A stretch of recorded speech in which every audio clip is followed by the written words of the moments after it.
الحمد لله نحمده ونستعينه ونستغفره ونؤمن به ونتوكل عليه ونعوذ بالله من شرور أنفسنا ومن سيئات أعمالنا من يهده الله فلا مضل له ومن يضلل فلا هادي له وأشهد أن لا إله إلا الله وحده لا شريك له وأشهد أن محمدا عبده ورسوله أما بعد فإن خير الحديث كتاب الله وخير الهدي هدي محمد صلى الله عليه وسلم وشر الأمور محدثاتها وكل محدثة بدعة وكل بدعة ضلالة وكل ضلالة في النار. أعوذ بالله من الشيطان الرجيم. بسم الله الرحمن الرحيم. اليوم أكملت لكم دينكم وأتممت عليكم نعمتي ورضيت لكم الإسلام دينا. محترم حاضرین، صحیح بخاری، مسند احمد اور بعض دیگر سنن کی کتابوں میں ایک مشہور روایت ہے جو آپ نے پہلے بھی سنی ہے. حضرت ابو سعید ابن المعلا صحابی رسول ہے رضی اللہ عنہ، ان سے روایت ہے. وہ کہتے ہیں کہ کنت اصلی، میں نماز پڑھ رہا تھا، اسی درمیان دعانی رسول اللہ صلی اللہ علیہ وسلم، بینما انا اصلی اذ دعانی رسول اللہ صلی اللہ علیہ وسلم کما ورد فی الحدیث، کہ رسول اللہ صلی اللہ علیہ وسلم نے مجھ کو بلایا. اس سے پہلے جملہ ہے کہ آپ وہاں سے گزرے اور آپ نے مجھے آواز دی. فلم اجیبہ، میں نے کوئی جواب نہیں دیا. پھر حتی صلیت، تو نماز پڑھ لی جب میں نے، تو میں آپ کے پاس پہنچا. آپ نے پوچھا ما منعک ان تأتینی، میرے پاس آنے سے تمہیں کس چیز نے روکا؟ تو انہوں نے کہا کہ انی کنت اصلی، میں نماز پڑھ رہا تھا. اللہ کے نبی صلی اللہ علیہ وسلم نے جواباً فرمایا کہ کیا تم نے نہیں سنا کہ اللہ تعالیٰ نے یہ ارشاد فرمایا ہے، یا ایھا الذین آمنوا استجیبوا للہ وللرسول اذا دعاکم لما یحییکم. سورہ انفال کی آیت ہے، آپ نے پڑھی اور صحابی رسول سے کہا کہ میں نے تمہیں بلایا، تم نفل نماز میں مشغول تھے. ظاہر سی بات ہے کہ فرض نہیں رہی ہوگی. آپ خود اس میں شریک ہوتے اگر فرض ہوتی، یعنی جماعت کا ٹائم ہوتا. تو آپ نے کہا کہ اللہ تبارک و تعالیٰ یہ کہتا ہے، کیا تم نے اللہ کا یہ فرمان نہیں سنا کہ اے ایمان والو، اللہ کی اور رسول کی بات سنو، ان کی بات کا جواب دو جب وہ تمہیں پکارتے ہیں اس چیز کے لیے جو تمہارے لیے حیات بخش ہے. اللہ اور رسول جس چیز کا حکم دیتے ہیں، بلاتے ہیں، وہ جو بھی چیز ہو وہ ہمارے اور آپ کے لیے، اہل ایمان کے لیے، ان کے دل کی زندگی کا سامان ہے، حیات بخش ہے. اور اللہ کے رسول صلی اللہ علیہ وسلم اپنے شاگرد صحابی رسول ابو سعید ابن المعلا سے کہہ رہے ہیں کہ تم نماز پڑھ رہے تھے، میں نے تمہیں بلایا، تمہیں آنا چاہیے تھا اللہ کے اس فرمان کی وجہ سے. اس کے بعد آپ کو جو بیان کرنا تھا آگے بیان کیا. یہاں غور کرنے کی بات یہ ہے، نبی کریم صلی اللہ علیہ وسلم صحابی رسول سے یہ کہہ رہے ہیں کہ اگرچہ آپ نفل نماز میں تھے، نماز نیکی ہے، اور کوئی صحابی رسول کوئی ایسی نماز نہیں پڑھ سکتے جو سنت کے خلاف ہو. نفل نماز پڑھ رہے تھے، اللہ کی عبادت و اطاعت میں شریک تھے. اللہ تعالیٰ، اللہ کے رسول صلی اللہ علیہ وسلم فرما رہے ہیں کہ جب میں نے بلایا تو تمہیں وہ چھوڑ کر آنا چاہیے. غور کرنے کا مقام ہے کہ اگر اللہ اور رسول کا حکم ہو تو نیکیاں چھوڑ دی جائیں.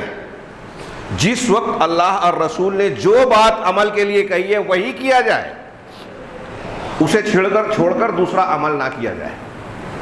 اب تھوڑی دیر کے لیے سوچئے کہ ایک آدمی اللہ اور رسول کے حکم کو چھوڑ کر نفس کی خواہشات میں، گناہوں میں یا لہو و لعب میں شریک ہے. اذان مثال کے طور پر ہو رہی ہے، اب اللہ اور رسول کا حکم ہے کہ آپ نماز کے لیے آئیں، آپ نماز کے لیے نہیں آ رہے، کاروبار میں مشغول ہے. کاروبار نفل نماز سے اہم ہے، بعض اوقات بعض معاملات میں ہو سکتا ہے، لیکن یہاں اس کو سامنے رکھ کے دیکھیں کہ اللہ اور رسول بلا رہے ہیں زندگی بخش چیز کے لیے، یا پھر کوئی اور ایسا کام. یہ کاروبار تو جائز چیز ہے، کوئی ناجائز کام میں آدمی مشغول ہے، جیسے آج کل ہمارے ہاں لوگ کرکٹ دیکھ رہے ہیں، موبائل پر مشغول ہیں، کوئی گندی چیز، کوئی فلم، کوئی اور چیز اس طرح کی دیکھ رہے ہیں، گناہ کی دیکھ رہے ہیں، دیکھیں گے بعد میں نماز پڑھ لیں گے. یہ ایک مثال ہے نماز کی. نیکی اور اللہ اور رسول کے بلاوے کو چھوڑ کر آدمی اس میں مشغول ہے. اب بعض مرتبہ ان دونوں کی سے ہٹ کر ایک چیز یہ ہے کہ اللہ کے رسول صلی اللہ علیہ وسلم کی سنتیں اور تعلیمات ہیں ایک طرف, ہم لوگ جانتے ہیں, اس پر عمل نہیں کر رہے ہیں, لیکن لوگوں کی ایجاد کی ہوئی چیزوں کو, اپنے ذہن و دماغ سے پیدا کی ہوئی چیزوں کو ہم اختیار کرتے ہیں اور سمجھتے ہیں کہ اس میں فائدہ ہے. ساری بدعت اسی قبیل سے ہے. بدعت کے مرتکبین جب بدعت سے اپنا پیٹ بھر لیتے ہیں تو اتباع سنت کا جذبہ ان کا مفقود ہو جاتا ہے. اور یہ بدعتیں کئی طریقے کی ہوتی ہیں. اب ہمارے ہاں ابھی رجب گیا, شعبان شروع ہوا. اللہ اور رسول نے جن چیزوں کی طرف دعوت دی ہے وہ اگر سن بھی رہے تھے ایک کان سے سن کے دوسرے کان سے اڑا دیا. روافض نے, اسلام دشمنوں نے کوئی رسم دین کے نام پر رائج کر دی, مشہور کر دی. ہمارے یہاں وہ دین کی طرح ایک دم اس طرح سے اختیار کر لیا گیا ہے کہ وہ فرائض دین کا حصہ ہے. ابھی آئیے 15 شعبان, کوئی حقیقت نہیں ہے, پورا کاروبار بند رہے گا. جو لوگ نہیں مانتے وہ بھی مجبور ہے بند کرنے پہ. چراغاں رہے گا. اللہ اور رسول کے متعین کیے ہوئے تہواروں سے زیادہ روشنی اس دن ہوگی جو اللہ اور رسول نے متعین نہیں کیا. شعبان کی جو ثابت شدہ فضیلتیں ہیں کہ اللہ کے رسول صلی اللہ علیہ وسلم اس میں رمضان کے بعد سب سے زیادہ نفلی روزے اس میں رکھتے تھے. امت کے لوگوں کو 15 تک رکھنے کی اجازت دی تاکہ آگے رمضان کی تیاری کریں. ہاں الا یہ کہ جس کی عادت ہو پیر جمعرات یا ایام بیز وغیرہ کے روزے رکھنے کی, ایک دن آڑ سے رکھنے کی, تو اس کے لیے اجازت ہے. یہ فضیلتیں کنارے, یہ اہل بدعت یا بدعت میں مشغول لوگ اس کو جانتے بھی نہیں ہیں اور جاننا چاہتے بھی نہیں ہیں. دین کے معاملات کے لیے ہمارے پاس فرصت کہاں ہے؟ یہ تو ثانوی چیز ہے, غیر ضروری چیز ہے. جو سب سے بڑی نعمت دنیا میں اللہ تبارک و تعالیٰ نے دی وہ ہمارے لیے سب سے زیادہ غیر ضروری ہے. ہم اس نعمت کی قیمت کو سمجھتے ہی نہیں. آج کے اس خطبے میں جو میں موضوع چھیڑ رہا ہوں, ہو سکتا ہے لوگوں کو یہ احساس ہو کہ یہ تو ہم بار بار سنتے ہیں, جانتے ہیں. اللہ کے اور اللہ کے رسول صلی اللہ علیہ وسلم کو ان کی کیا حیثیت ہے, ان کے بتائے ہوئے دین کو فوقیت دینا, اتباع کرنا, دوسری ساری چیزوں کو اس کے مقابلے میں چھوڑ دینا, حب رسول, اتباع رسول کے عناوین پر ہم اس طرح کی بہت سی باتیں سنتے ہیں, سلف کا تعامل سنتے ہیں, لیکن ہم یہ دیکھ رہے ہیں کہ لوگ مانتے نہیں ہیں. اسی بات کو دہرا رہا ہوں. اس نعمت کا احساس ہم اپنے بچوں کو اور اپنے آپ کو دماغ میں تازہ کرتے رہنا چاہیے, دہراتے رہنا چاہیے. جس نعمت کا ہم کو احساس نہیں ہے, آج غیر مسلموں کو اس کا احساس ہے. غیر مسلموں کا مختلف خطابات میں یہ بات بیان کرتا رہا ہوں اور آپ سنتے پڑھتے ہوں گے کہ آج اعدائے دین, مسلمانوں کے جو دشمن ہیں, یورپ, امریکہ, اسرائیل, ان کے تھنک ٹینک, ان کی اسٹڈی, تحقیق یہ لوگوں تک پہنچائی جا رہی ہے, اپنے لوگوں میں بتائی جا رہی ہے. ہندوستان جیسی ایجنسیوں کو بتایا جا رہا ہے کہ مسلمانوں میں اصل دین جن کے پاس ہے وہ یہ ہیں قرآن حدیث والے, جن کو اہل الحدیث کہا جاتا ہے, سلفی کہا جاتا ہے, جو ابو بکر صدیق اور عمر فاروق کے دین کی بات کرتے ہیں. خطرہ ان سے ہے. باقی جو دوسرے ہیں ان سے کوئی مسئلہ نہیں ہے. اہل بدعت, صوفی, وہ ہمارے کام آتے ہیں. صوفی, اخوانی, تحریکی, منبر رسول سے کہہ رہا ہوں اور بہت ذمہ داری سے کہہ رہا ہوں, یہ بات بالکل سامنے ہے کہ یہ ان کے اعلی کار بنتے ہیں اور ان کے پاس دین کا صحیح عقیدہ یا صحیح منہج ہے ہی نہیں, یہ دونوں نہیں ہے. جتنے روئے زمین پر اہل بدعت ہیں, آپ دیکھیے کہ وہ اللہ اور رسول کی بات کو چھوڑ کر اپنے بزرگوں, اپنے حالات اور معاشرت کے اعتبار سے کچھ نہ کچھ دوسری ترجیحات رکھتے ہیں. ابھی میں نے ایک روایت پیش کی, اللہ کے رسول کہہ رہے ہیں ابو سعید بن مسیب سے کہ جب تم نماز پڑھ رہے تھے میں نے بلایا تو تمہیں آنا چاہیے. یہاں پوری امت کا یہی مزاج بن گیا ہے کہ اپنے اپنے مسلک کے بڑوں, مفکرین, دانشوروں. اب تو بہت سارے لوگ ایسے لوگوں کے پیچھے چلتے ہیں جو عالم بھی نہیں ہیں اور ان کو دین کا علماء, صحابہ, تابعین, ائمہ کرام سے زیادہ بڑا نمائندہ مانتے ہیں. سید قطب صاحب عالم نہیں تھے. آج ہمارے یہاں بلکہ لوگوں نے لکھا, کتابیں لکھ رہے ہیں کہ جب علماء کے علاوہ آپ کسی اور سے دین سمجھنا چاہو گے, ہاں, دانشوروں سے, مفکرین سے, تو آپ کو وہ گمراہی کی طرف لے جائیں گے. یہ طے شدہ بات ہے کہ بدعت خرافات قرآن حدیث سے ہٹ کر جو چیزیں دنیا میں رائج ہیں مسلمانوں میں، اس کی ایک بہت بڑی وجہ یہ کہ ان سے فتویٰ لیا جاتا ہے جو فتویٰ دینے کے اہل ہی نہیں ہے۔ چھوٹا موٹا معاملہ نہیں ہے، یہ بہت بڑی گمراہی کا باب ہے، لیکن وہ کسی اور موقع پر وہ مستقل موضوع اور یہ آتی رہتی ہے بات۔ یہاں عرض یہ کرنا ہے کہ غیر مسلموں کو بھی اس بات کا علم ہے، آج بھی اسٹڈی کر کے کہتے ہیں کہ جو قرآن و حدیث کو ماننے والے ہیں وہ اصلی مسلمان ہیں، اور ان سے ہمارے دین کو، ثقافت کو، تہذیب کو خطرہ ہے۔ ان کو نشانہ بنایا جائے، ان پر نظر رکھی جائے، پوری دنیا میں نظر رکھی جا رہی ہے اہل الحدیث پر۔ ہوائی بات نہیں ہے، یہ آن ریکارڈ ڈھونڈ سکتے ہیں آپ پوری دنیا میں۔ یہ کوئی ڈرنے کی، پریشان ہونے کی نہیں، خوشی کی بات ہے کہ اہل باطل کو یہ پتا ہے کہ صحیح کون ہے، لیکن جو صحیح ہونے کے دعوے دار ہیں ان کو پتہ نہیں ہے۔ اور یہ آج کی بات نہیں ہے، ماضی میں بھی تھا۔ حضرت عمر فاروق، مسند احمد، بخاری، مسلم کی بہت مشہور روایت ہے نا، حضرت عمر فاروق رضی اللہ تعالیٰ عنہ کے پاس ایک یہودی آیا اور کہا یا امیر المومنین انکم تقرؤون فی کتابکم آیتن، اے امیر المومنین تم لوگ اپنی کتاب میں ایک آیت کو پڑھتے ہو، لو نزلت علینا معاشر الیہود، اگر وہ آیت ہم یہودیوں کی جماعت پر نازل ہوتی تو ہم اس نازل ہونے والے، اس آیت کے نازل ہونے والے دن کو عید بنا لیتے، لاتخذناہ عیدا، عید اور تہوار کا دن بنا لیتے۔ تو حضرت عمر فاروق نے کہا کہ وہ کون سی آیت ہے؟ تو وہ یہودی پڑھ رہے ہیں، یہ یہودی کہہ رہا ہے، اس کا شعور دیکھیے، یہ آیت بہت سے مسلمان آج نہیں سمجھ رہے ہیں جو اس وقت یہودی سمجھ رہا تھا، اور آج بھی بہت سارے اعدائے دین سمجھ رہے ہیں۔ اس یہودی نے امیر المومنین سے کہا کہ وہ آیت وہ ہے الیوم اکملت لکم دینکم واتممت علیکم نعمتی ورضیت لکم الاسلام دینا، آج کے دن میں نے تمہارے دین کو مکمل کر دیا۔ یہودی اس کو شاندار آیت اور ایسی آیت قرار دے رہا ہے کہ جس دن یہ نازل ہوئی اس دن عید بنانا چاہیے، دین مکمل ہو گیا۔ واتممت علیکم نعمتی، اور میں نے تمہارے لیے، تم پر اپنی نعمت کو پورا کر دیا، ورضیت لکم الاسلام دینا، اور تم سے بطور دین اسلام کو پسند کر لیا تمہارے لیے، اب کوئی دوسرا دین قابل قبول نہیں ہوگا۔ اس میں سے ایک ایک جملہ ہے نا، یہ اپنے اندر معنی کے سمندر رکھتا ہے۔ اگر ہم اور آپ اچھی طرح سمجھیں الیوم اکملت لکم دینکم یعنی اسلام مکمل ہو گیا، تو اب کسی نئی چیز کی کوئی گنجائش ہے ہی نہیں۔ روئے زمین کی ہر فکر، ہر وہ چیز جو قرآن و حدیث سے ہٹ کر ہے، ہر وہ عمل، ہر وہ عقیدہ جو قرآن و حدیث اور صحابہ کے یہاں نہیں ہے، وہ سب رد ہو گیا اس لیے کہ دین اسی وقت مکمل ہو گیا۔ اب جو بھی نئی چیز آئے گی وہ بدعت ہے، دین کا حصہ نہیں بن سکتی۔ یہ پنکھا، لاؤڈ اسپیکر، موبائل، کمپیوٹر، ہمارے ہاں اہل بدعت جب بدعت کی تائید کرنے پہ آتے ہیں تو کہتے ہیں یہ بھی تو نئی چیز ہے، اس کو بھی چھوڑ دو، یہ دین ہے کیا؟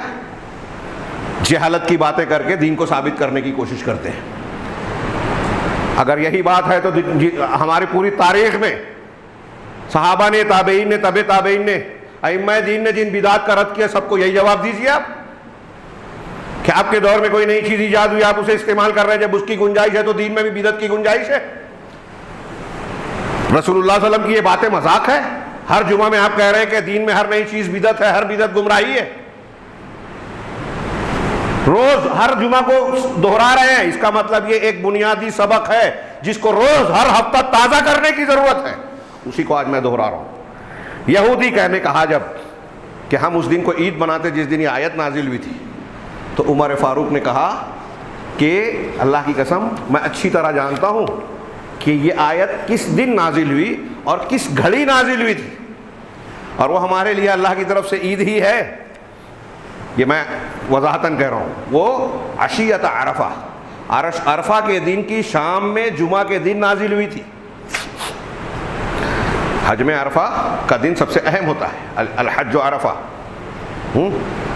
اور پھر جمعہ کا دن بھی تھا۔ دوہرا ہمارے ہفتے کی عید جمعہ ہے، اور عرفہ کا دن بھی ایک طریقے سے ایام حج اور وہ 9ویں تاریخ ذی الحجہ کی تہوار کا کی حیثیت رکھتا ہے، عید الاضحیٰ کا موقع۔ تو حضرت عمر فاروق نے کہا کہ ہم اس کو اچھی طرح جانتے ہیں۔ میں یہاں اس روایت سے استدلال دو باتوں پر کر رہا ہوں۔ یہودی کہہ رہا ہے کہ ہم عید بناتے، اتنی عظیم الشان یہ آیت ہے، گویا یہودی اس آیت کے معنی اور مفہوم کو سمجھ رہا ہے کہ اللہ تبارک و تعالیٰ اپنی نعمت کے مکمل کرنے اور دین کے کامل کرنے کا جو اظہار کر رہا ہے چھوٹی موٹی بات نہیں ہے. دین مکمل ہو گیا. علامہ ابن قیم کہتے ہیں کہ نعمت مطلقہ، بہت سی نعمت ہے انسانوں کو اللہ نے دی ہے، لیکن مطلق نعمت جو ہر حیثیت سے بطور نعمت ہمارے اور آپ کے لیے مفید ہے، وہ ایسی نعمت ہے جس کا فائدہ ہماری اپنی زندگی سے لے کر ابد الآباد تک، اس دنیا میں مرنے تک اور مرنے کے بعد دوسری دنیا تک، مرنے کے بعد کی برزخی زندگی اور اس کے بعد اس کا جو فائدہ پہنچے. ایک نعمت ہے دولت، شہرت، پیسہ، رشتہ دار دنیا میں ہمارے کام آ رہے ہیں، نعمت ہے. لیکن دولت آنکھ بند ہوتے ہی بیکار ہو جائے گی، بلکہ آنکھ کھلی رہنے میں بھی بعض مرتبہ کام نہیں آتا. ایسی بہت سی نعمتیں ہیں. یہ نعمتیں مطلق نہیں ہیں، ان کا فائدہ ہماری ضرورت اور وقت کے اعتبار سے ہے. لیکن کون سی نعمت ہے؟ علامہ ابن قیم کہہ رہے ہیں کہ وہ نعمت مطلقہ وہ ہے جو انسان کی زندگی سے لے کر ابد تک اس کی سعادت اور فائدے کا ذریعہ بنے، اور وہ ہے نعمت الاسلام والسنہ، اسلام اور سنت کی نعمت.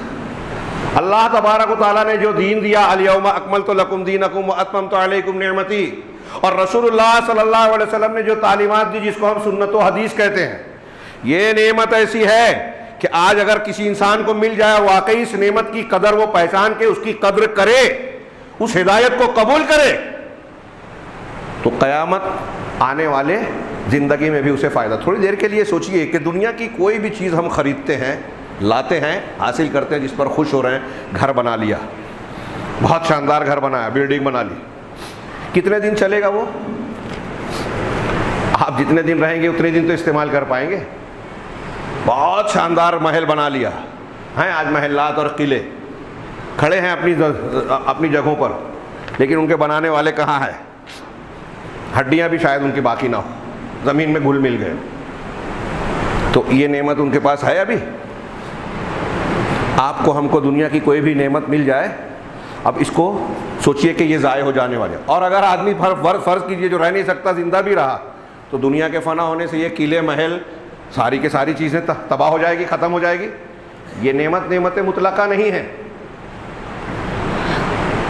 لیکن تھوڑی دیر کے لیے سوچئے کہ جو لوگ جنت میں جائیں گے، جنت کی نعمتیں، اس کی تفصیلات آپ سنتے ہیں جو نہ کسی آنکھ نے دیکھا، نہ کان نے سنا، نہ دل پہ کھٹکا. ایسی نعمتیں جس کو ہم سوچ نہیں سکتے. کھانے پینے کی چیزیں، دیگر لذت کی چیزیں، حوریں، پھل، نہریں مختلف قسم کی، خوشنما مناظر.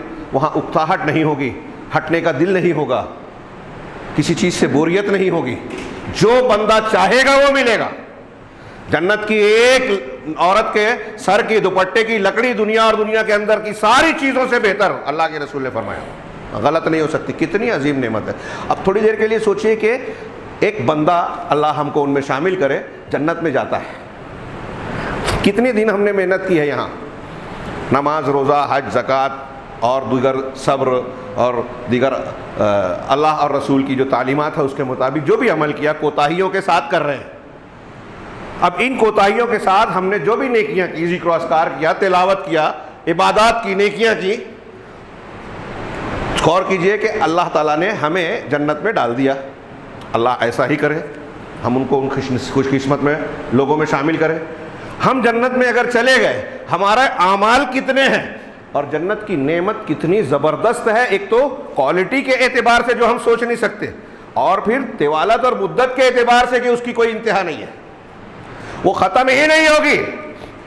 تو یہ اجرت کیسی ہے؟ اسی کو حدیث میں کہا گیا الباقیات الصالحات، وہ نیکیاں جو باقی رہنے والی ہے، جن کا اجر مسلسل ہے. یہ ہے نعمت مطلقہ، یہ ہے ہمیشہ کام آنے والی نعمت. وہ کون سی ہے؟ کس بنیاد پر یہ ہمیشہ کی نعمت ملے گی؟ آسان کھیل نہیں ہے. آج اچھے دنیا میں لوگ ماننے کو تیار نہیں ہیں. وہ جو ہمیشہ کی نعمتیں ملنے والی ہے، اس کی بنیاد کیا ہے؟ یہ علامہ ابن قیم نے جو کہا، اور یہ نہیں کہہ رہے ہیں، قرآن حدیث کہتا ہے. اسلام، رسول اللہ صلی اللہ علیہ وسلم کی بتائی ہوئی تعلیمات، سنت. اب وہ عقیدے میں بھی، عبادات میں بھی، معاملات میں بھی. آج ہمارے یہاں کتنے لوگ ہیں مسلمان اپنے آپ کو اللہ کے رسول سے محبت کرنے والا اور نہ جانے کیا کیا کہتے ہیں، اس نعمت کی قدر نہیں پہچانتے۔ یہی وجہ ہے کہ آپ دیکھیں کہ اللہ اور رسول کہہ رہے ہیں، ہر جمعہ کو اللہ کے رسول کہہ رہے ہیں کہ ہر بدعت گمراہی ہے، لیکن بدعت ہمارے یہاں نہیں ہے کیا؟ اللہ اور رسول بلا رہے ہیں رمضان کے اندر محنت کرو، شب قدر لیلۃ القدر خیر من الف شہر، شب قدر 1000 مہینوں سے بہتر ہے، وہاں سناٹا نظر آئے گا، لوگ تہوار کی عید کی تیاری میں مشغول رہیں گے۔ ہاں، نیکیاں اور جنت حاصل کرنے کے زمانے میں لوگ کپڑے اور فیشن کی چیزیں خریدنے میں مشغول رہیں گے، کچھ لوگ بیچنے میں، کچھ لوگ خریدنے میں، الا ماشاء اللہ کچھ لوگ اللہ کی توفیق والے ہوں گے، اعتکاف والے ہوں گے۔ تو جو اللہ اور رسول نے کہا وہاں بے حسی، اور جو نہیں کہا 15 شعبان جو شیعوں کے 12ویں امام کی پیدائش کا دن ہے، جھوٹی اور ضعیف روایتوں کی بنیاد پر اسے اتنا بڑھا دیا گیا، یہ کاروبار بند۔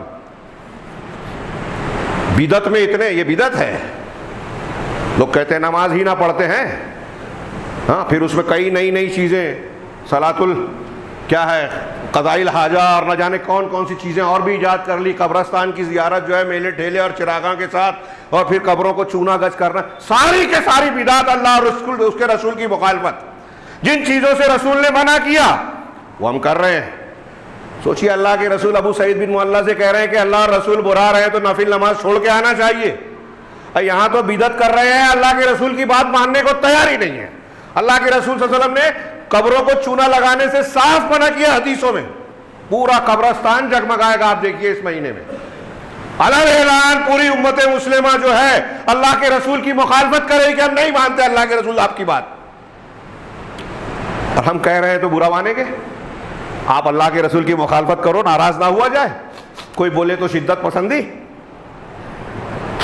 حضرت میں نے یہودی کی بات بتائی، عمر فاروق اور حضرت علامہ ابن قیم رحمہ اللہ کی بتائی، ہاں پھر علامہ ابن قیم نے بتایا کہ جو انبیاء، صدیقین، شہداء، صالحین ہیں نا، جن کے لیے، جن کے طریقے پہ چلنے کی ہم ہر نماز میں دعا کرتے ہیں، اہدنا الصراط المستقیم صراط الذین انعمت علیہم، تو یہ انعام یافتہ لوگ اور ان کا طریقہ بھی دین کی تکمیل کے حصے میں، معنی میں شامل ہے کہ ہم جس دین کو اختیار کر رہے ہیں اس میں دیکھیں کہ انبیاء کا طریقہ کیا ہے، صالحین، صدیقین، اور ان میں سر فہرست انبیاء کے بعد صحابہ کرام ہیں، ان کا منہج کیا ہے، عقیدہ اور عمل کیا ہے، یہ دیکھیں۔ یہ چھوٹی موٹی نعمت نہیں ہے میرے بھائیوں، اس پہ ہر جمعہ مسلسل بولا جائے نا تو میں سمجھوں گا کہ آپ کو یہ نہیں کہنا چاہیے کہ وہی بات کہتے ہیں۔ آج اس سبق کی ہمارے امت کے لوگوں کو، نوجوانوں کو، جدید دور کے جو دانشوری اور اس کے ٹھیکیداری لیتے ہیں کہ بڑی عقل اور شعور والے ہیں، دانشور ہیں، اور اس چکر میں قرآن و حدیث سے ہٹ کے دین کے نئے نئے جو ہے ایڈیشن پیش کر رہے ہیں، ان کو یہ سبق یاد دلانے کی ضرورت ہے۔ ہر روز نئے نئے لوگوں سے متاثر ہو جاتے ہیں۔ امام ابو العالیہ بہت بڑے تابعی ہیں، ابو العالیہ بہت بڑے تابعی ہیں، متعدد صحابہ کرام سے ان کی شاگردی ثابت ہے۔ یہ کہتے ہیں کہ قرأت المحکمہ بعد وفات نبیکم صلی اللہ علیہ وسلم، کہ میں نے بعشر سنین، نبی صلی اللہ علیہ وسلم کے وفات کے بعد 10 سال تک محکم آیتوں کو پڑھا، ہاں قرآن کی وہ آیتیں جو واضح احکامات دیتی ہے، ہاں فقد انعم اللہ علیہ بنعمتین۔ تو اب اس 10 سال کے مطالعے کے بعد کہہ رہے ہیں، کون کہہ رہا ہے؟ ابو العالیہ۔ ہمارے یہاں یہ جو جتنے دانشور بنتے ہیں نا، یہ ان کی شاخ پتی کے برابر نہیں آئیں گے، یہ جڑوں کو جانتے تھے۔ اہل علم کے اعتبار سے، علمی اعتبار سے، عملی اعتبار سے، گہرائی، علمی گہرائی کے اعتبار سے آج کے لوگ، اس دور کے لوگوں کو آس پاس نہیں لگیں گے، کتنا بھی اپنے آپ کو علامہ سمجھیں۔ تو کہا کہ میں نے 10 سال پڑھا تو میں نے دیکھا کہ اللہ نے مجھ پر 2 نعمتیں کی ہیں، اس نعمت کی قیمت بتا رہا ہوں۔ کہہ رہے ہیں کہ لا ادری ایہما افضل، میں نہیں جانتا کہ اللہ نے یہ جو 2 نعمتیں مجھ کو دی ہیں، ان دونوں نعمتوں میں سے زیادہ بڑی، زیادہ فضیلت والی، افضل کون ہے؟ پہلا یہ کہ ان ہدانی للاسلام، دوسرا لے کہ ولم یجعلنی حروریا۔ 2 باتیں، یہ ایک جملہ ابو العالیہ کا اچھی طریقے سے اگر آپ سمجھ لیں تو بہت بڑی بات سمجھ لی آپ نے، دین کی ایک بنیاد سمجھ لی۔ یہ کہہ رہے ہیں کہ سب سے پہلی بات ہے کہ اللہ تبارک و تعالیٰ نے مجھے اسلام کی ہدایت دی، میں مسلمان ہوں، یہ بڑی نعمت ہے۔ سب سے بہت سارے ادیان ہیں نا دنیا میں، اللہ نے ان سے بچا کر مجھے مسلمان بنایا۔ دوسری بڑی نعمت کیا ہے کہ اللہ تعالیٰ نے مجھے حروری نہیں بنایا۔ حروری خوارج کو کہا جاتا ہے۔ اس زمانے میں جو ابو العالیہ صحابہ اور تابعین کے زمانے میں یہ اہل بدعت کے 2-3 فرقے ہی پیدا ہوئے تھے۔ ہاں، سب سے پہلے اسلام میں جو فرقہ پیدا ہوا وہ خارجیوں کا تھا، اسلام سے نکل جانے والا، الخارجون المارقون، ہاں، جن کے بارے میں حدیثیں موجود ہیں۔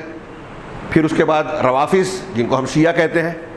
پھر اس کے بعد قدریہ پیدا ہوئے، جبریہ ان کے مقابلے میں، خوارج کے مقابلے میں مرجیہ پیدا ہوئے۔ اس لیے جب خوارج کہا گیا تو وہ ہیں، اور حرورہ ایک مقام تھا جہاں ان کی اکثر آبادی تھی، اس لیے خوارج کو حروری بھی کہا جاتا تھا۔ امام ابو العالیہ رحمہ اللہ فرما رہے ہیں کہ اللہ نے مجھے حروری نہیں بنایا، مسلمان بنایا اور حروری نہیں بنایا۔ میں نہیں جانتا کہ ان دونوں میں سے بڑی نعمت کون سی ہے۔ چھوٹی موٹی بات نہیں ہے۔ پہلے میں اگر میں اس کو اور وضاحت کرتے ہوئے اپنے الفاظ میں یہ کہوں کہ پہلے میں یہ ہے کہ صحیح عقیدہ دیا، صحیح عقیدہ دیا اللہ نے، اور دوسرا یہ ہے کہ صحیح منہج دیا۔ عقیدہ اسلام دوسرے تمام باطل مذاہب سے بچا کر مسلمان بنایا، اور مسلمانوں میں بہت سارے فرقے ہیں، گمراہیاں ہیں۔ یہاں اس وقت انہوں نے حروری کہا اس لیے کہ بہت آج کل جو صوفی بھی پیدا ہی نہیں ہوئے تھے اس ٹائم، ابو العالیہ کے دور میں۔ حروری نہیں بنایا مطلب یہ کہ بدعتی نہیں بنایا، اللہ اور اس کے رسول کے نام پر مانتے ہوئے، اپنے آپ کو مسلمان کہتے ہوئے اللہ کے رسول کے طریقے سے ہٹ گیا جو، وہ گویا یہ حروریوں کے طریقے پہ جا رہا ہے، دین میں، دین کے نام پر دین کے خلاف۔ یہ ایک جملہ میں میرے بھائیو اچھی طرح سمجھ لیجئے کہ ہمارے لیے امام ابو العالیہ کہہ رہے ہیں کہ ہم مسلمان ہیں۔ تھوڑی دیر کے لیے تصور کیجئے، گھر جانے کے بعد اس کو سوچئے گا کہ اللہ نے ہم کو مسلمان بنایا، اگر مسلمان نہیں ہوتے تو کیا ہوتے؟ ہاں، بہت سے مذہب کے لوگ ہیں، ہم دیکھ رہے ہیں، عیسائی ہیں، یہودی ہیں، ہندو ہیں، جین مذہب کے، بدھ مذہب کے۔ سوچئے جا کے گھر میں اپنے اپنے طور سے کہ اگر ہم مسلمان ہونے کی بجائے ان میں سے کسی مذہب کے ماننے والے ہوتے تو ہمارا عقیدہ کیا رہتا، عمل کیا رہتا، زندگی کیسی رہتی، مرنے کے بعد کیا ہوتا۔ جتنا آپ سوچیں گے نا اسی قدر آپ کے دل میں اللہ کی اس نعمت کی قدر بڑھے گی کہ واقعی اللہ تبارک و تعالیٰ نے ہم پر اس سے بڑا احسان نہیں کیا۔ اب مسلمان ہونا کتنی بڑی نعمت ہے۔ اس کے بعد امام ابو العالیہ جو دوسری بات کہہ رہے ہیں یہ قابل غور ہے، بہت سے لوگوں کی سمجھ میں نہیں آئے گی کہ جس طرح مسلمان ہونا بڑی نعمت ہے، کیا ایسے ہی یہ نعمت بھی ہے کہ ہم مسلمانوں میں دیکھتے ہیں کہ بہت سے فرقے ہیں، شیعہ ہیں، خارجی ہیں، رافضی ہیں، اخوانی ہیں، تحریکی ہیں، جماعت اسلامی ہیں، تبلیغی جماعت ہے، بریلوی ہیں، دیوبندی ہیں، حنفی ہیں، شافعی ہیں، مالکی ہے، حنبلی ہے، فلاں ہیں، فلاں ہیں، فلاں ہیں۔ ان سب میں اللہ تعالیٰ وہ طریقہ ہمیں بتایا جو قرآن و حدیث کا ہے، جو اللہ کے رسول کا بتایا ہوا ہے۔ اس سے بڑی نعمت ابو العالیہ کہہ رہے کہ ویسے ہی ہے جیسے ہم کو مسلمان بنایا۔ اگر مسلمان ہو کے بھی آپ غلط راستے پر، منہج پر ہیں، جہاں شرک ہے، جہاں رسول کی مخالفت ہے، جہاں آپ کی کفر میں مبتلا کرنے والی بدعت ہے، تو آپ کے مسلمان ہونے کا بھی کوئی فائدہ نہیں ہے۔ میں جو جملہ کہہ رہا ہوں ہوائی نہیں ہے، سرسری نہیں ہے، چھوٹی موٹی بات نہیں ہے کہ مسلمان اگر آپ اپنے آپ کو کہہ رہے ہیں مسجد میں نماز پڑھنے آ رہے ہیں، رمضان میں روزے رکھ رہے ہیں، وقت ملا تو حج اور عمرہ بھی کر لیا، لیکن آپ کے پاس صحیح منہج نہ ہونے کی وجہ سے آپ کبھی شرک کر لیتے ہیں، کبھی کفریہ عمل کر لیتے ہیں اور توبہ کیے بغیر مر گئے، تو یہ جتنے نماز، روزے، حج، زکوٰۃ، فضائل پر اعمال ہے سب بیکار۔ آج ہماری ایک تنظیم ہے، ایک پوری جماعت ہے، نوجوان متاثر ہیں، نوجوانوں کا ایک بڑا طبقہ عالم اسلامی میں درد سر بنا ہوا ہے۔ یہ معاملہ حکومت، خلافت، فلاں اور فلاں، علماء کو چھوڑیے وہ بزدل ہے، علماء کی توہین کرنا، یہ یہود و نصارہ کا ایجنڈا ہے۔ اور یہ بھی کوئی ایسی بات نہیں ہے کہ بس یوں ہی کہا جا رہا ہے ان کو ڈرانے کے لیے، ایک دم پختہ ثابت شدہ حقیقت کے طور پہ یہود و نصارہ کا ایجنڈا ہے کہ علماء سے دور کیا جائے، مسلمانوں کو جذباتیت میں مبتلا کیا جائے، صحیح دین اور سنجیدگی سے ہٹایا جائے۔ اللہ رسول نے جب جو کام کرنے کے لیے کہا ہے تب وہی کام کرنا ہے ہمیں۔ یہ میں جو بولنے جا رہا ہوں غور کیجئے، ابو سعید بن معلہ نفل پڑھ رہے تھے، اللہ کے رسول نے کہا کہ نہیں آئے تو حکم رسول کی مخالفت کی، یعنی نفل پڑھتے ہوئے اللہ کے رسول کی بات نہیں مانی تو دل کی حیات میں کمی آئے گی. سوچئے ذرا سا. تو اللہ نے جب جس ایک صحابی نے، ایک شخص آیا اللہ کے رسول اللہ کے پاس، جنگ کا ہتھیار پہنے ہوئے، مسلمانوں کی غیروں سے جنگ جاری تھی، بہت مشہور حدیث ہے. کہا میں اسلام پہلے لاؤں یا جہاد کروں؟ تو کہا پہلے اسلام لاؤ. کلمہ پڑھا، اس کے بعد مقابلے کے لیے گئے، شہید ہو گئے. اللہ کے رسول نے کہا کہ عمل کم کیا، اجر زیادہ پایا. ایک وقت کی بھی نماز نہیں پڑھی. یہ دانشوروں کو، ہمارے نوجوانوں کو، خلافت اور حکومت کی بات کرنے والوں کو اس حدیث پر تھوڑا سا غور کرنے کی ضرورت ہے. ایک وقت کی نماز اس شخص نے نہیں پڑھی، جنتی. آپ فتویٰ دے دیں گے ارے ایسے کیسے؟ اس کو مسلمان ہوا، نماز کا وقت آیا ہی نہیں، لہذا اس پر فرض ہوئی نہیں. ایسے ہی جس کام کی طاقت ہم کو اور آپ کو نہیں ہے نا، وہ ہم پر فرض نہیں ہے. سمپل مسئلہ ہے جو ایک ہمارا بچہ بھی جانتا ہے کہ ایک آدمی مالدار نہیں ہے تو زکوٰۃ نہیں ہے، حج نہیں ہے اس پر. تو جس عمل کی آپ کو مجھ کو طاقت نہیں ہے وہ عمل ہم پر فرض نہیں ہوتا. جب طاقت ہوگی تب فرض ہوگا نا. جس عمل کی ہم پر طاقت ہی نہیں ہے، تو اب ہمارے یہاں جو ہم کر سکتے ہیں، جو نبی کا طریقہ ہے، جو اللہ رسول نے بتایا ہے، اتباع سنت، شرک سے بچنا، شرک سے روکنا، لوگوں کو توحید کی دعوت دینا، برائیوں سے روکنا. جن سے ہم جنگ کرنے کی بات کرتے ہیں ان کو دعوت دی کیا؟ ان کو دعوت دی.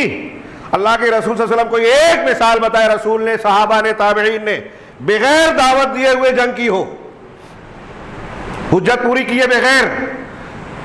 تقریباً 1 مہینے سے خیبر کا محاصرہ ہے، بخاری مسلم کی روایت ہے. اللہ کے رسول نے کہا کل میں ایسے آدمی کے ہاتھ میں جھنڈا دوں گا جو اللہ اور رسول سے محبت کرتا ہے اور اللہ اور رسول اس سے کرتے ہیں. روایت کا آخری حصہ. آخر میں پوچھا حضرت علی کہاں ہیں؟ ان کی آنکھ میں تکلیف تھی، بلایا گیا ان کو. آپ نے دعا کر کے اپنا لعاب لگایا، وہ ٹھیک ہو گیا اور کہا اس کے بعد میری آنکھ کبھی تکلیف میں نہیں آئی. اس کے بعد جب حضرت علی کو بھیجا، انفذ علی رسلک فدعہم الی الاسلام، کیا ہے کہ آسانی، نرمی کے ساتھ جاؤ اور پھر ان کو اسلام کی دعوت دینا. کیا کہہ رہے ہیں اللہ کا؟ 1 مہینے کے قریب محاصرہ ہے. خیبر کے یہودی پہلے بہت مرتبہ ان کو دین اور دعوت سکھایا جا چکا ہے. اب جنگ کرنے کا آخری مرحلہ ہو رہا ہے تو پھر حضرت علی سے کہہ رہے ہیں کہ ان کو اسلام کی دعوت دینا اور بتانا کہ اللہ کا کیا حق ان پر واجب ہوتا ہے. مطلب جب وہ یہ مانیں گے کہ ہاں اللہ تعالیٰ کا یہ حق بنتا ہے تو ایسی چیز پیش کرنی ہے جس سے ان کی عقل شعور بھی مطمئن ہو. اب اگر وہ نہیں مانتے ہیں تو پھر دعوت دینا، پھر جنگ کرنا. اس سے پہلے آپ نے یہ فضیلت بھی بتائی، لَأَن يَهْدِيَ اللَّهُ بِكَ رَجُلًا خَيْرٌ لَكَ مِنْ حُمُرِ النَّعَمِ، کہ اللہ تمہارے ذریعے سے ایک آدمی کو ہدایت دے، یہ تمہارے لیے سرخ اونٹنی سے زیادہ بہتر ہے. انتہائی قیمتی دولت تھی سرخ اونٹنی. آج بھی سب سے مہنگا اونٹ ہوتا ہے. اگر عام اونٹ 1 لاکھ کا ہے تو وہ 10 لاکھ کا ہوگا، 8 لاکھ 10 لاکھ کا سرخ اونٹ. یہ میں سمجھانے کے لیے کہہ رہا ہوں، کچھ اس طرح کا فرق ہوگا. تو بہرحال دعوت دینا، جب جس وقت کا جو عمل اللہ اور رسول نے بتایا نا وہی کرنا فائدے مند ہے. وقت زیادہ ہو گیا. یہاں میں ضمناً اور بھی کچھ باتیں کہ اللہ تعالیٰ نے دین کو کامل کیا. یہاں کم سے کم 5-6 قرآن کی آیتیں ہیں جس میں یہ بیان کیا گیا کہ اللہ تبارک و تعالیٰ نے قرآن کو محکم بنایا، اس کی آیتوں کو آیتیں علیم و خبیر کی جانب سے ہے، اور اس نے کتاب میں ہر چیز کو بیان کر دیا. قرآن اور پھر اللہ کے رسول صلی اللہ علیہ وسلم کی تعلیمات نے ہر چیز کھول کھول کر بیان کر دی. اس میں کچھ آیتیں یہ بھی ہیں کہ اللہ نے تم کو وہ باتیں بتا دی جو تم کو معلوم نہیں تھی، اور اللہ نے تمہارے لیے کیا حلال ہے کیا حرام ہے یہ بتا دیا. یہ قرآن کی کئی آیتیں ہیں. میں افسوس ہو رہا ہے کہ اللہ کا کلام ہمیں پڑھنا چاہیے، اس میں برکت بھی ہے، لیکن وقت زیادہ ہو گیا. ایک ایک کو اگر لوں تو اس کی تفصیلات میں کافی وقت درکار ہوگا انشاءاللہ پھر کسی موقع پر. ہاں، حضرت عبداللہ ابن مسعود کہتے ہیں ان آیتوں میں جو مضمون ہے صرف اس کی طرف میں نے اشارہ کیا، اور اس کے بعد حضرت عبداللہ ابن مسعود رضی اللہ عنہ کی روایت کہ اللہ کے رسول صلی اللہ علیہ وسلم نے فرمایا کہ کوئی بھی ایسا عمل جو تم کو جنت سے قریب کرے، ہر وہ عمل جو تم کو جنت سے قریب کرے میں نے تمہیں اس کا حکم دے دیا، اور ہر وہ عمل جو تمہیں جہنم سے دور کرے میں نے تمہیں اس سے منع کر دیا. اب کوئی دانشور کوئی بہت بڑا فقیہ، امام، فلاں بزرگ، خواب دیکھنے والے پیر صاحب، کشف اور الہام والے بزرگ ایسے آ سکتے ہیں جو اللہ کے رسول صلی اللہ علیہ وسلم کی ان تعلیمات میں اضافہ کر دیں؟ جنت میں جانے کے کیا اسباب و ذرائع ہیں، ساری چیزیں رسول نے بتا دی اور حکم دیا کہ یہ کرو۔ جہنم سے بچنے کے کیا ذرائع ہیں اور جہنم میں لے جانے والی کیا چیزیں ہیں، سب بتا دیا، کوئی چیز چھوڑی نہیں۔ اب جو بھی نیا کام کر رہا ہے بدعتی، وہ ایک واقعہ ہے لمبا چوڑا، ایک بزرگ کا، خلیفہ واسق کے دربار کا بڑا لمبا چوڑا سوال جواب ہے، ابن ابی دعات سے ان کا سوال جواب تھا۔ ان کو لایا گیا، پوچھا کہ یہ تم کہہ رہے ہو مجھ سے منوانا چاہتے ہو، صرف اس کا جو مقصد ہے وہ پیش کرو، کیا اللہ یا رسول نے اس کا حکم دیا؟ صرف میری بات کا آپ جواب دیجئے۔ اس نے کہا، ابن ابی دعات بادشاہ کا درباری تھا اور اس کی شکایت پر ان کو قید کیا گیا تھا، ان کا مسلک نہ ماننے کی وجہ سے جس چیز کی طرف وہ دعوت دے رہے تھے۔ تو کہا جو تم منوانا چاہتے ہو کیا اللہ اور رسول نے حکم دیا؟ کہا نہیں۔ کہا اچھا ابو بکر نے حکم دیا؟ کیا نہیں۔ عمر نے، عثمان نے، علی نے، ایک ایک سوال جواب لمبا ہے۔ کہا نہیں۔ کہا اب یہ بتائیے کہ اللہ نے، رسول نے حکم نہیں دیا، خلفائے راشدین نے حکم نہیں دیا، تو اب یہ بتاؤ کہ وہ اس کے عالم تھے یا جاہل تھے؟ عالمو ہو ام جہلو، اس کا علم رکھنے والے تھے یا اس سے جاہل تھے؟ اگر تم یہ کہتے ہو کہ وہ علم رکھتے تھے ہاں، پھر بھی انہوں نے نہیں کہا، تو اس کا مطلب یہ کہ وہ خیانت کر گئے۔ ان کو علم تھا کہ ایسا کرنا چاہیے، ایسا ماننا چاہیے، بتایا نہیں ہم کو، امت کو، لوگوں کو، تو ان لوگوں نے خیانت کر لی، اللہ کا علم چھپا لیا، یہ ان پر الزام ہوگا۔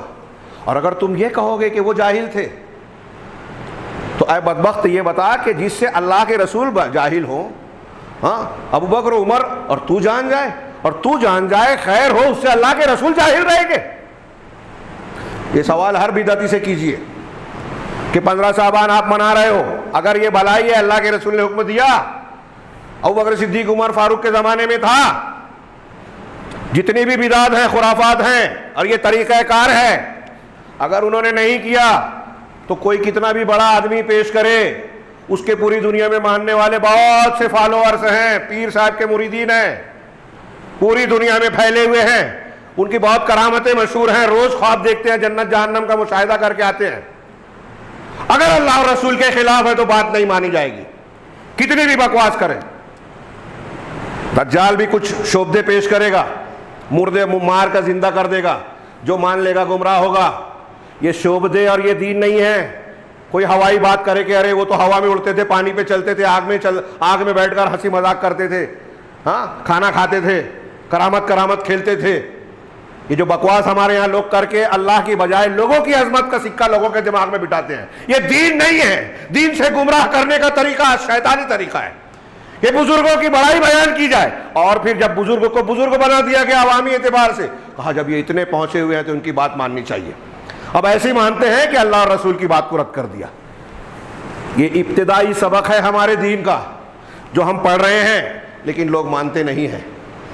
ہاں کافی وقت ہو گیا، اس میں کچھ اور بھی باتیں تھیں کہ اللہ کے رسول صلی اللہ علیہ وسلم نے یہ جو ابھی میں نے حدیث پیش کی، اس کا بھی کچھ حصہ باقی ہے، لیکن اس کے مکمل کرنے کا موقع نہیں ہے۔ اس کے علاوہ علامہ ابن قیم کا ایک کلام بڑا شاندار، کہ ہم روز صبح شام کے اذکار میں کہا گیا نا کہ ہم اللہ کے رب ہونے پر راضی ہوئے، محمد کے اسلام کے دین ہونے پر اور محمد کے نبی ہونے پر۔ یہ بڑا جامع کلمہ ہے، اللہ کے رب ہونے پر راضی، اللہ نے ہم کو جیسا رکھا ہم خوش ہیں ربوبیت کے اعتبار سے۔ اسلام کے دین ہونے پر راضی، اسلام نے جب جو چیز کا ہمیں حکم دیا ہے ہم اس سے خوش ہیں۔ اس نے داڑھی کہا ہے، ہم کو اعتراض نہیں ہے، 4 شادی کی اجازت دیتی ہے، ہم کہتے ہیں کہ یہی صحیح ہے، اسلام جو کہتا ہے وہی صحیح ہے، ہم راضی ہیں، اعتراض نہیں کرتے، شک آیا تو یہ جھوٹ ہو گیا ہمارا۔ ایسے ہی رسول کے محمد کے رسول ہونے پر راضی ہے، نبی ہونے پر راضی ہے۔ کیا مطلب؟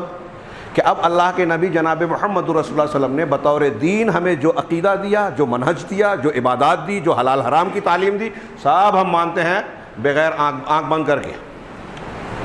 اس میں ہماری عقل شعور اگر کچھ کہتی ہے نا، جتنے دانشور ہیں، جتنے بدعتی ہیں، جتنے آج کل کے جو جدید دور کی تحریکی بدعت کے شکار ہیں، وہ غور سے سنیں۔ آپ کی عقل، آپ کا شعور ہاں یہ خبریں پڑھ کے اخبارات پڑھ کے علامہ جیسی باتیں کرتے ہیں. اخبارات پڑھ کے دین نہیں آتا, دین کا شعور نہیں آتا. بہت سی باتیں تھی, اللہ کے رسول صلی اللہ علیہ وسلم کو دنیاوی چیزوں کی خبر نہیں تھی. یہ عیب نہیں ہے. قرآن حدیث اور صحیح منہج کا نہ جاننا یہ عیب ہے, اور نہ جان کر اس میں بولنا اور بڑا عیب ہے. یہ جمہوریت نہیں ہے.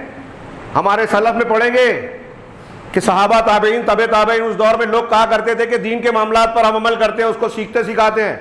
سیاسی حکومت اور اس کا معاملہ کوئی آئے تو وہ حکومت کے لوگ سمجھے ہم کو اس سے کوئی لینا دینا نہیں ہے, اور یہاں ہر شخص اس میں بولنا اپنا کمال سمجھتا ہے چلتے پھرتے. یہ خارجیت اور جمہوریت کے نام پہ. میں ایک روایت پیش کر کے بات کو ختم کروں, ایک واقعہ جو آپ سن چکے ہیں.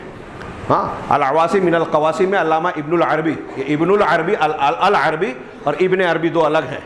یہ ابن العربی بہت بڑے سنی عالم ہیں. ان کی کتاب العواصم من القواسم صحابہ کے دفاع میں شاندار کتاب. تاریخ طبری اور دوسری کتابوں میں مفصل واقعہ ہے. العواصم من القواسم میں شارٹ میں حضرت ابو ہریرہ رضی اللہ تعالیٰ عنہ کہتے ہیں والذی لا الہ الا ہو, اس ذات کی قسم جس کے سوا کوئی معبود نہیں ہے, عبادت کے لائق نہیں ہے. ہاں, لولا استخلفا ابو بکر لا يعبد لم يعبد اللہ او کما قال, کہ اگر حضرت ابو بکر صدیق کو خلیفہ نہیں بنایا گیا ہوتا تو اللہ کی عبادت شاید رک جاتی, نہیں ہوتی. قسم کھا کر 3 مرتبہ کہا تو لوگوں نے کہا یا ابا ہریرہ بس کرو, آگے بولو. تو حضرت ابو ہریرہ نے کہا کہ جب اللہ کے رسول صلی اللہ علیہ وسلم کی وفات ہوئی اس سے پہلے آپ نے 700 لوگوں کے ساتھ حضرت اسامہ بن زید کا لشکر بھیجا. 700 7000, ہاں, ایک لشکر کے ساتھ اسامہ بن زید کو بھیجا روم کی طرف. ابھی وہ ذی خشب ایک مقام ہے وہاں پڑاؤ ڈالا تھا کہ رسول اللہ صلی اللہ علیہ وسلم کی وفات ہو گئی. میں اپنے الفاظ میں اختصار کے ساتھ بیان کر رہا ہوں. اللہ کے رسول کی وفات ہو گئی, لیکن ابو بکر صدیق نے اس لشکر کو آگے ہی بڑھایا. لوگوں نے کہا کہ ارے ابو بکر صدیق, رسول اللہ صلی اللہ علیہ وسلم کی وفات ہو گئی اور مدینہ کے اطراف کے کچھ قبائل مرتد ہو رہے ہیں, اسلام سے پھر رہے ہیں, اور آپ ان لوگوں کو روم کی طرف بھیج رہے ہو, اسامہ کے لشکر کو, جبکہ ہمارے ارد گرد میں لوگ کفر ارتداد کے شکار ہو رہے ہیں. حضرت ابو بکر صدیق نے کہا اللہ کی قسم اگر مدینہ میں کتے آ کر ازواج مطہرات کے پیروں تک پہنچ جائیں تب بھی میں اس لشکر کو واپس نہیں بلا سکتا جس کو اللہ کے رسول صلی اللہ علیہ وسلم نے آگے بڑھایا ہے, اور اس جھنڈے کو کھول ہی نہیں سکتا جس کو اللہ کے رسول صلی اللہ علیہ وسلم نے باندھا ہے. لوگ کہہ رہے ہیں کہ آپ لوگوں کو بھیج رہے ہیں اس لشکر کو, اور ہمارے یہاں خود ضرورت ہے. ابو بکر صدیق کہہ رہے ہیں کیا عقل یہی کہہ رہی ہے کہ ابھی یہ مدینہ کو خالی چھوڑ دینا, ہمارے لشکر چلا جائے تو مدینہ میں طاقت قوت نہیں رہے گی, اور یہ مرتد ہو رہے ہیں اطراف کے مدینہ پہ حملہ کر دیے تو عقل کہہ رہی ہے نا یہ بات. یہ عقل و شعور کا تقاضا تھا. سیدنا ابو بکر صدیق عقل و شعور سے زیادہ اللہ اور رسول کی سنت پر تمسک جانتے تھے. دین جو انہوں نے سیکھا تھا, صدیق اکبر جو بنے تھے, اللہ اور رسول کے ایمان کا تقاضا سمجھتے تھے. لہذا انہوں نے عقلی شعوری اور حالات حاضرہ جو آج ہمارے ہیں نا, فقہ الواقع بہت سے علماء جانتے نہیں ہیں حالات کیسے ہیں, یہ تو وہی رٹ لگاتے ہیں کہ ایمان تقویٰ رکھو گے تو سارے معاملات حل ہو جائیں گے, نماز سے مسئلہ حل ہوگا کیا؟ ہاں حل ہوگا. یہ اللہ ابو بکر صدیق کا واقعہ دیکھیے. یہ اسامہ کہتے ہیں, حضرت ابو بکر صدیق کہتے ہیں کہ اللہ کے رسول نے جو لشکر طے کیا, آگے بڑھایا, ہاں میں اسے نہیں روک سکتا, اور انہوں نے آگے بڑھا دیا. اب نتیجہ کیا نکلا کہ جب بھی حضرت اسامہ کا لشکر کسی قبیلے سے راستے سے گزرتا تو قبیلے کے لوگ کہتے کہ یہ مدینہ کے لوگ, ہاں ابھی رسول کی صلی اللہ علیہ وسلم کی وفات ہوئی ہے اور روم کے بادشاہ سے لڑنے جا رہے ہیں, روم کے لشکر کا مقابلہ کر رہے ہیں, ان کی طاقت بہت بڑی ہے, ہم تو کہیں نہیں لگیں گے. اپنی زبان میں کہہ رہا ہوں, ہمارا تو کوئی شمار نہیں ہے ان کے سامنے, یہ رومیوں سے لڑنے جا رہے ہیں تو ہم کس کھیت کی مولی ہیں. لہٰذا ان کے خلاف ہمیں بغاوت نہیں کرنی چاہیے, ان کے خلاف آواز نہیں اٹھانی چاہیے, مخالفت نہیں کرنی چاہیے. لوگ خاموش بیٹھ گئے. جو ارتداد کا ارادہ رکھتے تھے وہ ارتداد سے رک گئے, اور مسلمانوں کا لشکر روم گیا، فتح حاصل کی اور کامیاب ہو کر واپس لوٹے، اور جب وہ رومیوں کو شکست دے گئے تو یہ قبائل خود بخود خاموش بیٹھ گئے کہ جب ان کی اتنی طاقت ہے کہ رومی لشکر ان کے سامنے نہیں ٹکا تو ہم کیا ہیں۔ یہاں سبق کی بات کیا ہے؟ سیدنا ابوبکر صدیق کی فضیلت، ایمان، صحیح طریقہ اور منہج کیا ہے؟ ایک طرف سنت ہے، ایک طرف عقل کا تقاضا ہے، حالات حاضرہ، سنت کو ترجیح دیجیے۔ اور دوسرا سبق یہ ملا کہ جب آپ ایسا کریں گے، سنت کو اختیار کریں گے، رسول کی بات مانیں گے، تو قرآن و حدیث کے جو وعدے ہیں نا، اللہ کی مدد آئے گی۔ ہمیں ایسا لگتا ہے کہ سنت پر عمل کرنے میں نقصان ہوگا، بیٹی بہن کو جو اللہ اور رسول نے متعین حصہ کیا ہے وہ دے دینے میں ہمارا گھر، ہمارا حصہ کم ہو جائے گا، ہمیں لگتا ہے۔ لیکن آپ اگر اس جذبے سے کرو گے کہ یہ اللہ کا حکم ہے، رسول کی تعلیم ہے، ہم یہی کریں گے، ہم کو برکت ملے گی، تو انشاءاللہ آپ کے مسائل۔ میں نے ایک مثال دے دی خالی، یہ جو حصے بکرے والی ہے، دین کے سارے معاملات پہ سیدنا ابوبکر صدیق کا یہ طریقہ اور منہج اختیار کیا جائے۔ اور اس کی آج ہم مسلمانوں کو اس سبق کو بار بار دہرانے کی، اپنے نوجوانوں کو بتانے کی بہت شدید ضرورت ہے۔ اس منہج اور طریقے سے دور کرنے کے لیے دنیا کی ساری طاقتیں، وہ باہر کی ہوں یا مسلمانوں کے اندر جو اہل بدعت اور گمراہی والے لوگ ہیں ان کی ہوں، سارے لوگ ہمارے اس دین و ایمان کو بگاڑنے کے چکر میں، کوشش میں لگے ہوئے ہیں اور ہم غفلت کا شکار ہیں۔ اللہ تعالیٰ ہمیں بیداری عطا فرمائے، دین اور اس نعمت کی قدر و قیمت کو جاننے اور اس کی قدر کو پہچاننے کی توفیق عطا فرمائے، اور اس کا جیسا حق ہے ہم کو ادا کرنے کی توفیق دے، اور اس کے ذریعے سے دنیا اور آخرت میں ہمیں کامیابی سے نوازے۔ وآخر دعوانا الحمدللہ رب العالمین۔ بارک اللہ لنا ولکم فی القرآن المجید ونفعنا وإياكم بالآيات والذكر الحكيم إنه تعالى جواد كريم ملك بر رحيم۔